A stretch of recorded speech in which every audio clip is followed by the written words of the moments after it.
해마다 12월이 되면 여기저기서 성탄 캐롤이 울려 퍼지고 또 반짝반짝 추리들이 장식을 하고 또 장사꾼들은 성탄 특수를 누리기 위해서 분주하게 움직이고 있습니다.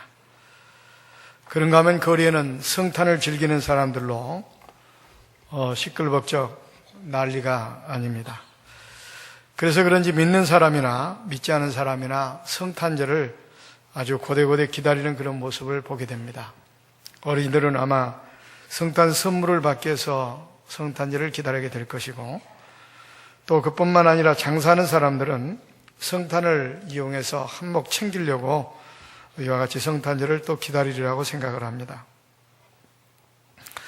근데 문제는 바로 뭐냐면은 진짜 즐거워하며 기뻐하며 성탄을 기다려야 될 그런 성도들은 너무나 무덤덤하게 성탄절을 맞이하고 있다고 하는 사실입니다.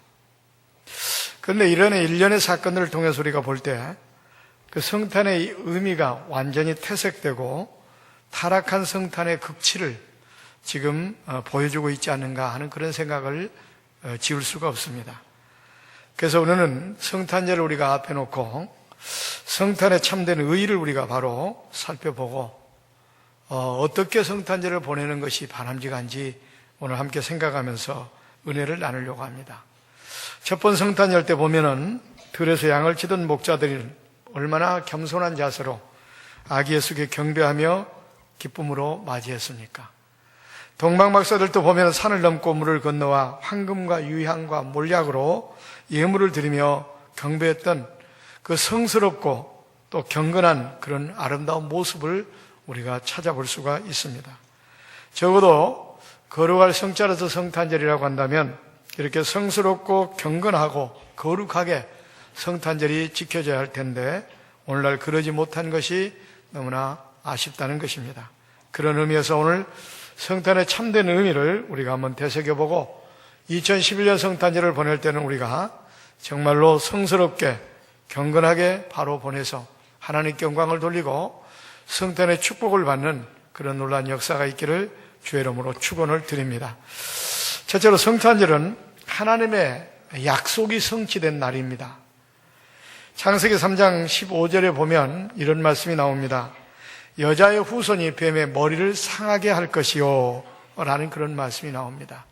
이 말은 인간이 하나님께 범죄하고 또 하나님께로부터 이와 같이 진노를 받을 때 또 그때 한 가지 메시지를 주었습니다. 약속을 했습니다. 결국은 여자의 후손이 나타나서 그 너희를 넘어뜨리는 그 사탄, 뱀의 머리를 상하게 할 것이다. 그러니까 여기서 등장하는 뱀은 사탄을 말합니다. 여기서 또 여자의 후손이 누구를 말합니까? 보통 사람들은 다 남자의 피를 받고 남자의 후손으로 이 땅에 오게 됩니다. 그런데 유일하게 예수 그리스도는 남자의 피를 받지 않고 이 땅에 여자의 후손으로 오신 분입니다. 그러니까 수천 년 전에 이미 창세기 3장 15절에 보니까 하나님께서 그것을 약속하시고 예언을 하셨습니다. 여자의 후손이 와서 뱀의 머리를 상하게 할 것이다. 이것은 누구를 말하느냐? 예수 그리스도가 탄생할 것을 예고하시고 또 약속하신 그런 내용입니다. 그게 결국은 예수님을 왜 이 땅에 보내셨느냐? 나중에 나옵니다만 하나님께서는 우리를 사랑해서 우리를 구원하시려고 보내신 거죠. 그래서 어쨌든 간에 여자의 후손으로 메시아가 올 것을 분명히 말씀하셨습니다. 이사야서 7장 14절에도 뭐라고 말씀하고 있습니까? 보라, 처녀가 잉태하여 아들을 낳을 것이요. 거기서도 보니까 처녀가 잉태해서 아들을 낳을 것이라고 이렇게 예언을 했고 약속을 했는데 실제적으로 예수님께서는 동정녀 마리아 처녀의 몸을 통해서 이 땅에 오셨습니다.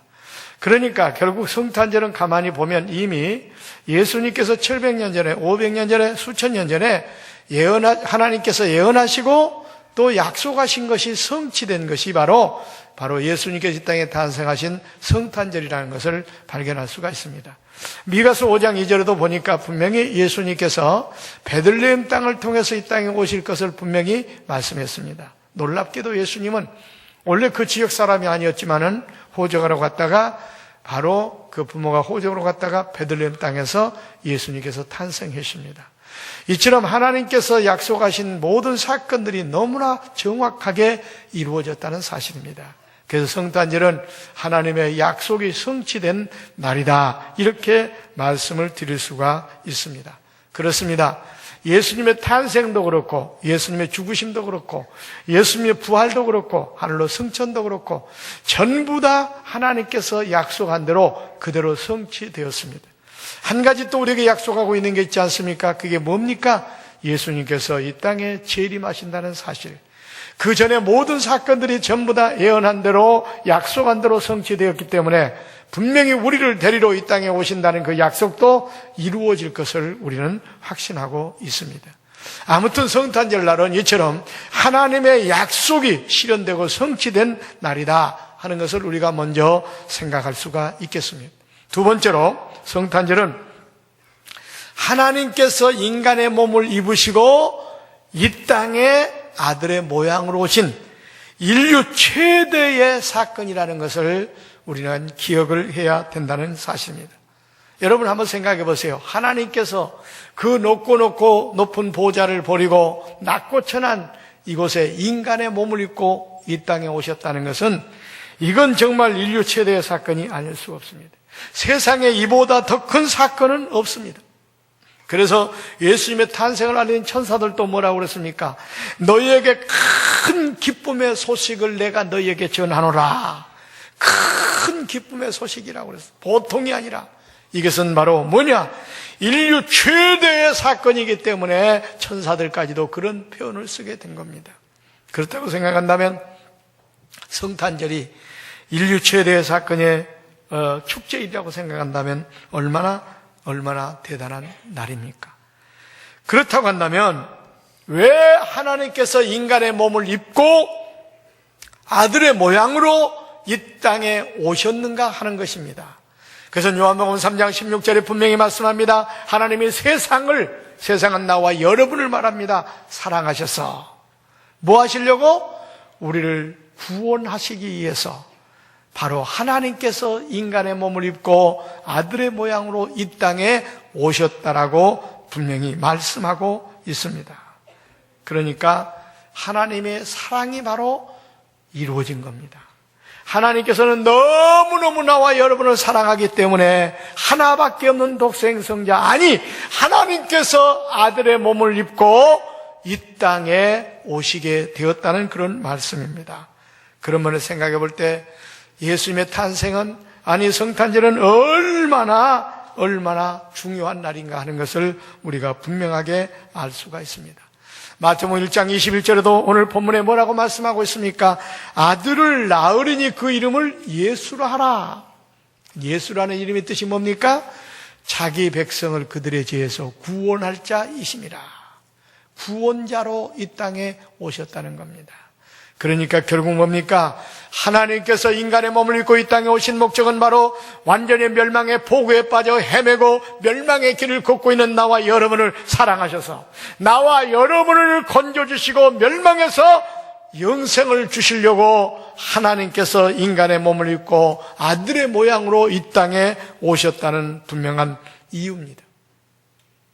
또 그뿐만 아닙니다. 마태복음 1장 23절에 보면 이렇게 말씀하고 있습니다. 보라, 처녀가 잉태하여 아들을 낳을 것이요 그 이름을 임마누엘이라 하리라. 여기 임마누엘이라는 뜻은 여러분 잘 알고 있지 않습니까? 하나님께서 우리와 함께 계시다, 그런 뜻입니다. 그러니까 하나님께서 높은 보좌를 버리고 낮고 천한 이 땅에 오신 분명한 목적은 나와 여러분과 함께 해주시고 나와 여러분을 도와주시고 보호하시고 나와 여러분에게 축복하시려고 하나님께서 높은 보좌를 버리고 낮고 천한 이곳에 나와 여러분과 함께하기 위해서 오셨다는 그런 말씀입니다. 얼마나 놀라운 은혜와 놀라운 축복입니까? 우리를 구원하실 뿐만 아니라 우리를 도와주시고 우리와 함께하시고 우리를 축복하시고 우리를 떠나지 않고 함께하기 위해서 하나님께서 낮고 천한 이 세상에 오신 날이 바로 성탄절이라는 사실입니다. 그런 면에 생각해 볼 때 정말 이 땅에 하나님께 오신 이 사건은 얼마나 경사스러운 날입니까? 그래서 성탄절은 인류 최대의 축제일입니다. 그러면 인류 최대 축제일인 성탄절을 우리가 어떻게 맞이해야 될 것인가? 이게 중요하지 않겠습니까? 그것은 바로 성탄절은 그냥 우리가 해마다 맞이하는 그런 성탄절로 가식적으로, 형식적으로 맞이해서는 절대로 안 됩니다. 어떻게 맞이해야 되느냐? 동방박사들처럼, 목자들처럼 경배하며 예배하며 성탄절을 맞이해야 됩니다. 그래서 우리가 성탄절 인사를 할 때 보면은 메리 크리스마스라고 이렇게 인사를 합니다. 이건 믿는 사람이나 믿지 않는 사람이나 메리 크리스마스, 메리 크리스마스 이렇게 우리가 인사말을 많이 하게 되는데, 여러분 그 무슨 의미입니까? 메리, 즐거운, 기쁜, 명랑한. 크리스마스는 그리스도와 미사의 합성어입니다. 이 의미는 뭐냐? 바로 그리스도를 예배한다, 그런 뜻입니다. 그러니까 성탄절은 아주 즐거운 마음으로, 기쁜 마음으로 아기 예수를 예배하는 날이 바로 성탄절이라는 것을 우리가 알 수가 있습니다. 그렇기 때문에 아기 예수를 예배합시다 하는 의미에서 메리 크리스마스 하는데, 우리는 그냥 인사말로만 하고 있지 진정으로 마음의 속으로 나오는 아기 예수를 경배하고 아기 예수를 예배하는 태도와 자세로 그런 말을 사용하고 있지 않고 있다고 하는 사실입니다. 이게 문제입니다. 그렇습니다. 동방박사들을 보십시오. 정말로 예물을 가지고 나와서 아기 예수께 경배하는 그런 성스러운 모습. 또 목자들을 보십시오. 양에서 들여서 양을 치다가 그 천사들이 기쁜 소식을 접하고 달려가서 아기 예수께 무릎을 꿇고 경배하는 그 아름답고 성스러운 모습을 보십시오. 적어도 성탄절은 이처럼 아기 예수께 성스러운 모습으로 예배하고 그를 경배하는 것을 말합니다. 경배라고 할 때 경배라는 단어를 사전에 찾아봤더니 존경하며 겸손히 절한다, 그런 뜻을 가지고 있습니다. 그런데 영어 성경에 보니까 워십으로 나와 있습니다. 그래서 예배라는 뜻을 갖기도 합니다. 그러니까 한마디로 표현한다면 우리는 바로 성탄절은 뭐 하는 날이냐? 아기 예수께 예배하는 날입니다. 아기 예수께 경배하는 날입니다. 성스러운 날입니다. 그런데 우리는 이 중요한 성탄절을 너무나 가식적으로, 너무나 형식적으로 타정에 젖어서 우리가 성탄절을 맞이할 때가 너무너무 많았다는 겁니다. 그런데 여러분 보십시오. 우리 하나님께서 가장 싫어하는 죄악 가운데 하나가 뭔 줄 아십니까? 형식주의자들, 가식주의자들, 위선자들, 하나님은 너무너무 싫어하신다는 것을 여러분 아셔야 됩니다. 구약의 이사야서 1장 10절에 보십시오. 거기 보면요, 이스라엘 백성들이 엄청난 재물을 가지고 와서 하나님 앞에 제사를 드립니다. 그때 가장 가치가 있다고 하는 수소까지 가져와서 하나님께 제사를 드렸습니다. 그런데 문제는 바로 뭡니까? 너희가 악을 해가는 걸 내가 도저히 볼 수가 없다. 너희들은 지금 마당뜰만 받고 왔다 갔다 할 뿐이다. 아니, 나쁜 짓을 한 것도 아니고 하나님께 그렇게 엄청난 재물을 가지고 나와서 하나님 앞에 제사를 드리는데 왜 하나님께서 그들로 하여금 악을 해간다고 지적을 하고 너희들은 마당뜰만 받고 왔다 갔다 한다고 책망을 했겠습니까? 그것은 바로 뭐냐? 그들은 너무나 형식적으로, 가식적으로 타성에 젖어서 예배 시간에 헌금 드리는가 보다 하고 헌금 드리고, 예배 시간에 찬송하는가 보다 찬송 드리고, 예배 시간에 몇 시에 나와서 예배 드리는가 보다 예배 드리고, 이것이 너무나 타성에 젖어서 습관적으로 형식적으로 했기 때문에 그 모습을 보신 하나님께서 너희들이 악을 행하는 걸 도저히 내가 볼 수가 없다 하고 오히려 그들을 책망하는 그런 모습을 보게 됩니다. 이건 뭘 말하느냐? 하나님은 형식, 가식, 그런 습관적인 그런 데 빠져 있는 걸 너무너무 싫어하신다는 겁니다. 신약에 와서도 보세요. 예수님께서 바리새인과 서기관들을 왜 책망하셨습니까? 얼마나 그들이 예배를 잘 드렸습니까? 안식일을 잘 지켰습니까? 11조 생활을 잘했습니까? 일에 2번씩 금식해도 됐습니다. 그런데도 불구하고 그 바리새인들을 향하여 이 회칠한 무덤들아, 예시가는 바리새인들아 하고 왜 그들을 내어 쫓으셨습니까? 그들도 나름대로 주의를 잘 지키고 나름대로 11조 생활도 잘하고 나름대로 누구보다도 열심히 신앙생활 잘한다고 떠들었지만 그 모든 것들이 너무나 가식적이었습니다. 형식적이었습니다.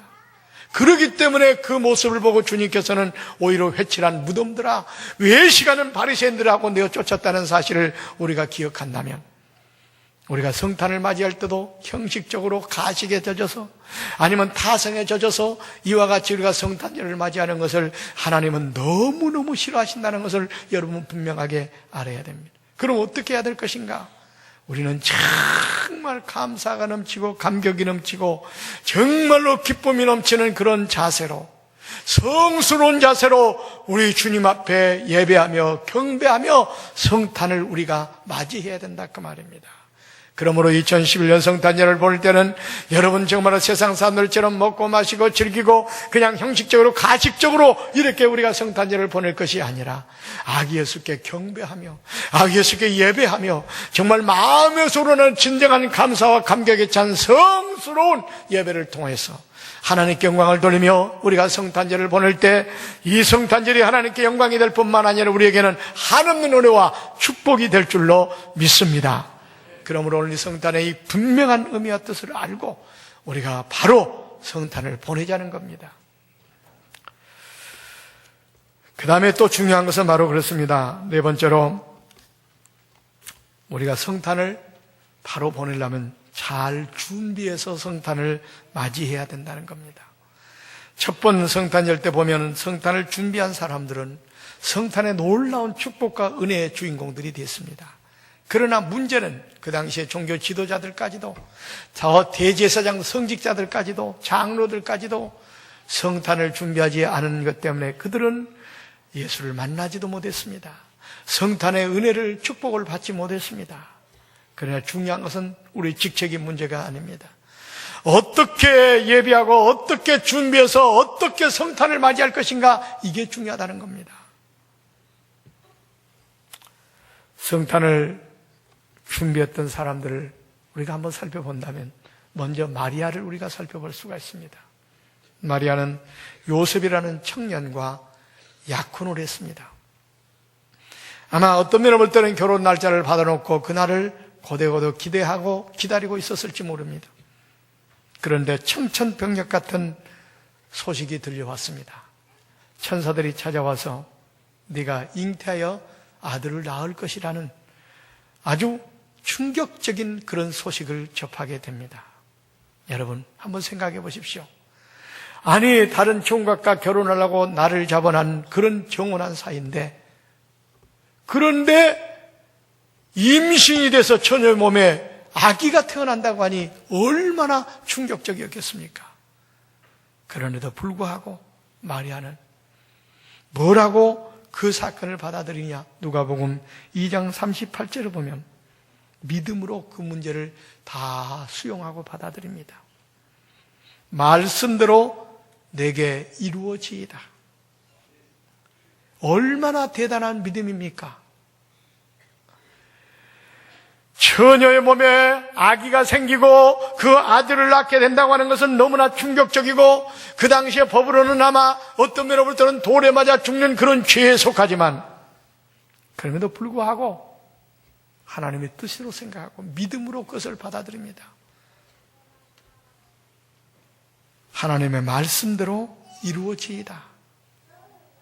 이것은 우리에게 어떤 교훈을 줍니까? 성탄을 준비할 때 인간적인 생각이나 수단이나 방법이 아니라 이렇게 믿음으로 준비해야 된다는 사실을 바로 마리아를 통해서 우리에게 가르쳐주고 있다고 하는 사실입니다.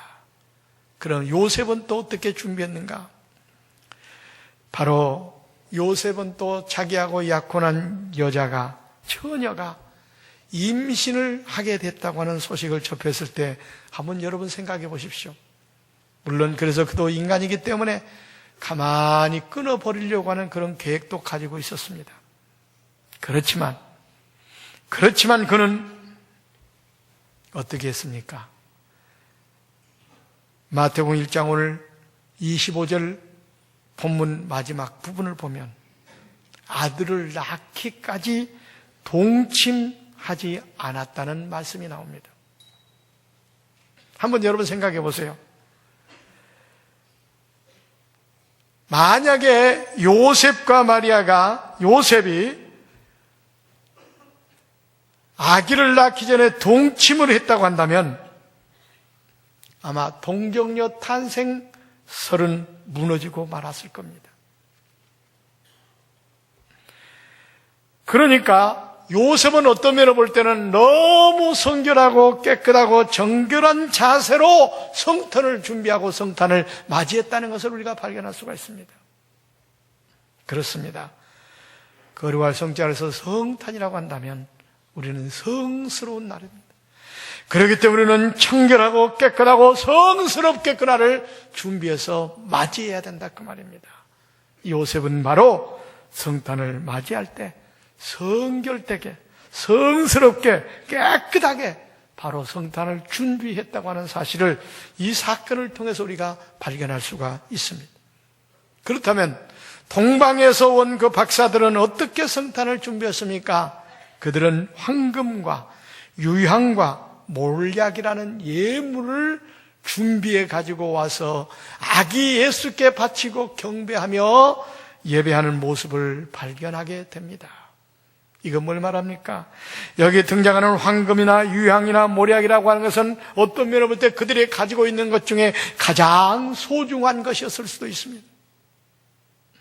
가장 가치가 있는 것이었을 수도 있습니다. 그런데 바로 아기 예수께 가장 소중하고 가치가 있는 그 예물을 드리며 경배했다고 하는 것은 바로 예물을 준비하여 바로 성탄을 맞이했다고 하는 사실을 우리가 발견할 수가 있습니다. 그렇습니다. 우리들도 마찬가지입니다. 아까 전자에 말씀드렸지만 그냥 형식적으로 가식적으로 우리가 성탄을 맞이할 것이 아니라 마음에서는 진정한 감사하는 마음을 가지고 감격에 찬 마음을 가지고 이렇게 예물도 준비하여 정성껏 아기 예수께 드리며 우리가 성탄을 맞이할 때 그 성탄이 복된 성탄절이 될 수가 있다고 하는 사실입니다. 그 다음에 시몬과 안나는 어떻게 성탄을 준비했습니까? 그들은요 성전을 떠나지 않았습니다. 그리고 내가 죽기 전에 메시아를 만나기 전에는 예수를 만나기 전에는 죽지도 않는다는 그런 각오를 가지고 있었습니다. 또 그뿐만 아닙니다. 성전을 떠나지 않고 날마다 그들은 금식하며 기도했다고 말하고 있습니다. 이거 뭘 말합니까? 그만큼 아기 예수를 맞이하기 위해서 사모하며 간절히 사모하며 성탄을 준비하고 기다렸다는 사실입니다. 그러니까 그들은 아기 예수를 품에 안는 놀라운 감격의 성탄의 축복을 받지 않습니까? 여러분, 이처럼 성탄을 준비한 사람들은요 놀라운 축복과 은혜의 놀라운 주인공들이 될 수가 있었습니다. 그러니까 우리들도 성탄이 복된 성탄절이 되려고 한다면 어떻게 되겠습니까? 마리아처럼 믿음으로 준비해야 됩니다. 요셉처럼 깨끗하고 성결되게 성스러운 날을 준비해야 됩니다. 동방박사처럼 가장 가치가 있고 귀한 예물을 준비해서 바로 성탄을 맞이해야 됩니다. 안나 시몬처럼 간절히 사모하는 마음으로 성탄을 준비해서 성탄을 맞이할 때 이번 성탄절이 정말 복된 성탄절, 아름다운 성탄절이 될 줄로 믿습니다. 그럴 때 우리가 드리는 예배 경배를 통해서 하나님께서 크게 영광 받으시고 인류 최대 역사의 축제일이 되는 그런 아름다운 성탄절이 될 줄로 믿습니다.